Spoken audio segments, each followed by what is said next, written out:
Il y a 3 semaines, ma belle-mère s'est levée au milieu d'un restaurant, elle a tapé sur son verre et elle a annoncé devant 23 personnes que c'était moi qui offrais la soirée. Avec l'argent de ma mère qui est morte il y a 1 an. Alors je me suis levée à mon tour, j'ai payé exactement 2 parts sur 23 et je suis partie. Depuis, la moitié de ma belle famille raconte que j'ai gâché les 60 ans de ma belle-mère. Je vous raconte tout et à la fin, vous me direz si j'ai exagéré. Alors, pour situer, j'ai 34 ans, je suis infirmière et je suis mariée à Julien depuis 6 ans. Julien a 36 ans et je précise tout de suite parce que c'est important pour la suite. C'était pas un mauvais mari, pas de gros défauts, pas d'histoire, juste... Vous allez voir. Ma mère est décédée il y a 14 mois, un cancer. Elle s'est battue pendant 2 ans et elle est partie un mardi matin pendant que je lui tenais la main. Je vais pas m'étendre là-dessus, mais il y a un truc que je dois vous dire pour que vous compreniez la suite. Ma mère m'appelait tous les dimanches à 7h du soir. Tous les dimanches, depuis que j'ai quitté la maison, même de l'hôpital, même la dernière semaine. C'est bête, mais... Aujourd'hui encore, le dimanche à 7h, je regarde mon téléphone. Voilà, c'était cette femme-là. Ma mère était aide à domicile toute sa vie. Elle m'a laissé 30 et 1 200 €. Je vous donne le chiffre exact parce que les gens s'imaginent toujours des millions. 30 et 1 200 €, c'est 30 ans de petites économies. C'est les vacances qu'elle n'a pas prises. C'est les manteaux qu'elle n'a pas achetés pour que moi j'en ai un. Chez le notaire, honnêtement, j'écoutais à moitié. J'ai signé des papiers dans un bureau qui sentait le vieux dossier et le café froid, j'étais complètement ailleurs. Mais il y a une phrase que j'ai retenue, parce que le notaire l'a répété 2 fois en me regardant par-dessus ses lunettes. Un héritage, même quand on est marié, ça reste ce qu'on appelle un bien propre. C'est à vous, madame. Pas à vous deux, à vous. Sur le moment, je me suis dit d'accord. Détail administratif. Retenez cette phrase. Elle va servir. Les premières remarques ont commencé 2 mois après l'enterrement. 2 mois, un dimanche midi chez mes beaux-parents, ma belle-mère, on va l'appeler Chantal, sort au dessert tranquillement entre la tarte et le café. Alors avec cet argent, vous allez enfin pouvoir gâter la famille. Gâter la famille. J'ai souri, j'ai rien dit. Julien m'a serré la main sous la table, genre laisse couler, tu la connais. J'ai laissé couler. À Noël, elle m'a présenté à une grand-tante que j'avais jamais vue en disant « c'est Léa, l'héritière ». L'héritière. 31 000 €, pas un château en Écosse. Et à chaque repas de famille, il y avait une petite phrase sur notre voiture qui vieillissait, sur la véranda que n'avait jamais pu se payer. Des petites phrases, l'air de rien. Vous voyez le genre. Et moi, à chaque fois, je souriais et je laissais couler. Première erreur. Ensuite, il y a eu Manon. Ma belle-sœur, 31 ans, en février, elle m'appelle. Alors déjà, Manon m'appelle jamais. 20 minutes de comment tu vas, le travail, les enfants, et puis le vrai sujet, elle refait sa cuisine et il lui manque 8 000 €. Un prêt, hein, attention, tu sais que je suis bonne pour te rembourser. Sachant que, et ça tout le monde le sait dans la famille, elle doit encore de l'argent à ses parents depuis des années. Et là, je vais être honnête avec vous, j'ai fait une vraie erreur.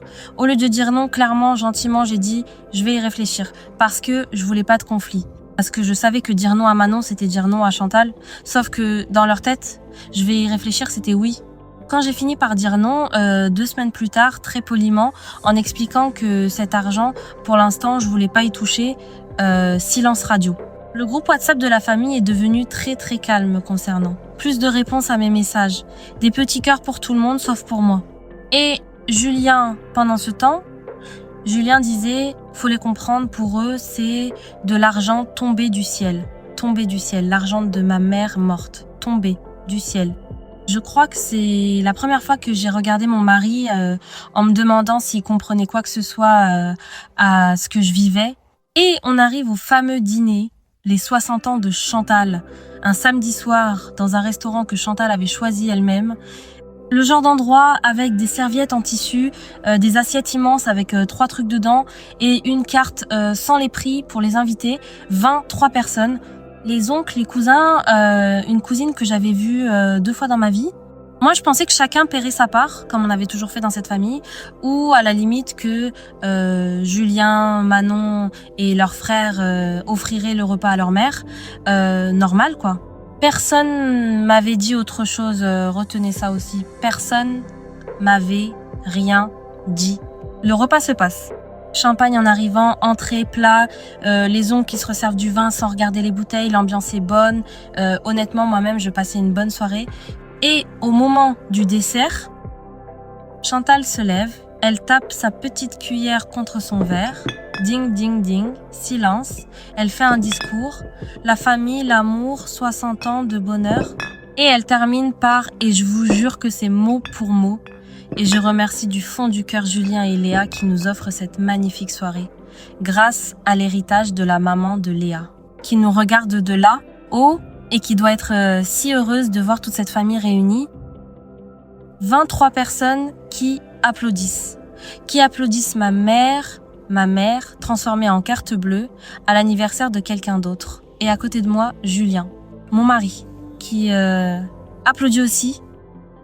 Et c'est là que j'ai compris, à sa tête, qu'il était au courant. Sa mère lui avait demandé. Il avait dit oui pour moi, sans me poser la question. Je sais pas comment vous expliquer ce qui s'est passé dans ma tête à ce moment-là. C'était pas de la colère, c'était froid, très calme, très clair, très froid. Et je me suis levée pendant les applaudissements, j'ai pris mon manteau, je suis allée voir le maître d'hôtel et j'ai demandé l'addition, 1870 €, l'addition.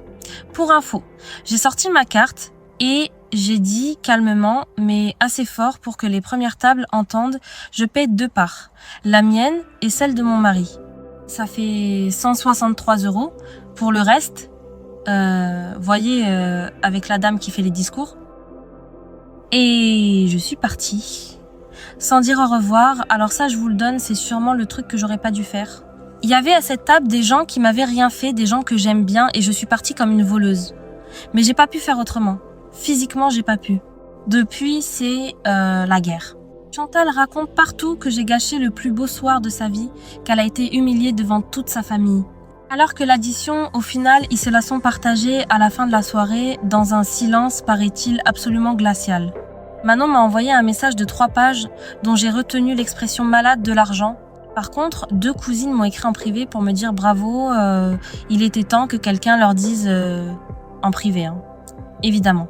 Personne ne dit rien tout haut dans cette famille. Et Julien. Julien dit que j'ai humilié sa mère pour une question de principe, que dans un couple, on partage tout. Que j'aurais pu payer ce soir-là, sourire et régler ça après, en privé, comme une adulte. Et je vais être complètement honnête avec vous, il y a une petite partie de moi qui se demande s'il a pas un peu raison. Sur la forme, hein, pas sur le fond.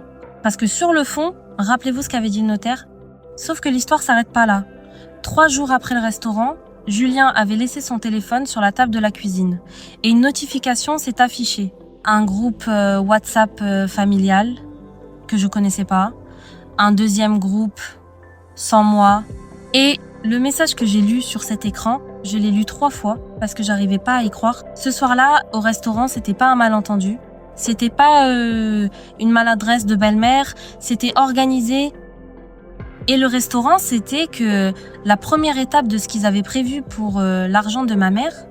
Je vous raconte tout ça dans la deuxième partie, elle arrive très vite, abonnez-vous pour pas la rater. Et en attendant, dites-moi en commentaire, est-ce que j'ai exagéré en partant comme ça? Est-ce que vous auriez payé? Je lis absolument tout. À très vite.